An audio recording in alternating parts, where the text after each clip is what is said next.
ಅಲ್ಲಿ 50ಕ್ಕೂ ಹೆಚ್ಚು ಬಸ್ಗಳು ನಿಲ್ಬಹುದು ಅಂತದೊಂದು ಬಸ್ ಸ್ಟ್ಯಾಂಡ್. ಆದ್ರೆ ಹೆಸರಿಗೆ ಮಾತ್ರ ಬಸ್ ಸ್ಟ್ಯಾಂಡ್. ಒಳಗಡೆ ಹೋದ್ರೆ ಯಾವುದೇ ಮೂಲ ಸೌಕರ್ಯಗಳು ಕೂಡ ಆ ಬಸ್ ಸ್ಟಾಪ್ ನಲ್ಲಿ ನೋಡೋದಕ್ಕೆ ಸಿಗಲ್ಲ.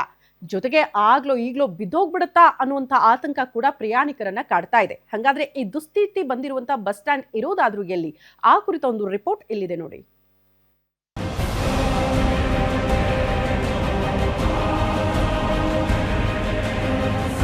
ಹೀಗೆ ಕುಸಿದಿರೋ ತಡೆಗೋಡೆ, ಮತ್ತೊಂದು ಕಡೆ ಬಿರುಕು ಬಿಟ್ಟಿರೋ ಬೀಮ್ಗಳು, ಹಾಳಾಗಿರುವ ತಗಡಿನ ಶೀಟ್ ಜೊತೆಗೆ ಈಗಲೂ ಆಗಲೂ ಬೀಳುವಂತಿರುವ ಕಟ್ಟಡದ ಜೊತೆಗೆ ಮೂಲಭೂತ ಸೌಕರ್ಯಗಳೇ ಇಲ್ಲದ ಪಾಳು ಬಿದ್ದ ಜಾಗ.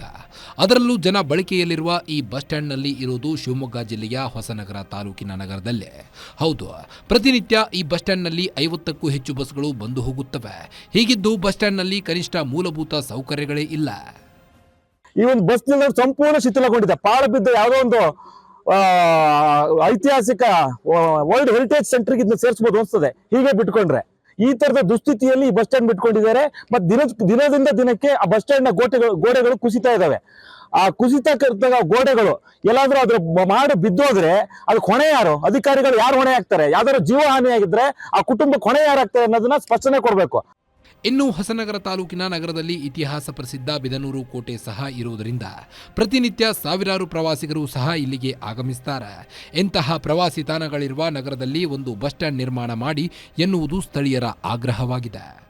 ಇದು ನಗರ ಹೋಬಳಿಯ ಕೇಂದ್ರ ಸ್ಥಾನದ ಒಂದು ನಗರ ಬಸ್ ಸ್ಟ್ಯಾಂಡ್ ಇದು ಬಹುಶಃ ಯಾವುದೋ ಬೇರೆ ಊರಿನ ಸ್ಮಶಾನಕ್ಕಿಂತ ಕೆಟ್ಟು ಹೋಗಿದೆ. ದುರಸ್ತಿ ಕಾಣದ ಇದಾಗಿದೆ. ಇದಕ್ಕೆ ಹಿಂದಿನ ಗೃಹ ಸಚಿವರು, ಈಗಿನ ಶಾಸಕರಂತ ಆರೋಗ್ಯ ಜನರವರು 40 ಲಕ್ಷ ಅಮೌಂಟ್ ಇಟ್ಟಿದ್ರು.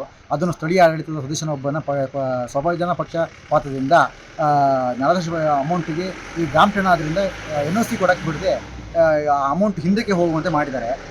ಒಟ್ಟಾರೆ ಅಪಾಯಕ್ಕೆ ಆಹ್ವಾನ ನೀಡುತ್ತಿರುವ ಹಳೆಯ ಬಸ್ ಸ್ಟ್ಯಾಂಡ್ ತೆರವುಗೊಳಿಸಿ ನೂತನ ಬಸ್ ಸ್ಟ್ಯಾಂಡ್ ನಿರ್ಮಾಣ ಮಾಡುವ ಮೂಲಕ ಸರ್ಕಾರ ಸ್ಥಳೀಯರ ಹಲವು ವರ್ಷಗಳ ಬೇಡಿಕೆಯನ್ನ ಈಡೇರಿಸಲಿ ಎನ್ನುವುದೇ ನಮ್ಮ ಆಶಯ. ಕ್ಯಾಮರಾಮನ್ ಸಾವಂತ್ ಜೊತೆ ನವೀನ್ ಪುರ್ದಾಳ್, ಗ್ಯಾರಂಟಿ ನ್ಯೂಸ್, ಶಿವಮೊಗ್ಗ.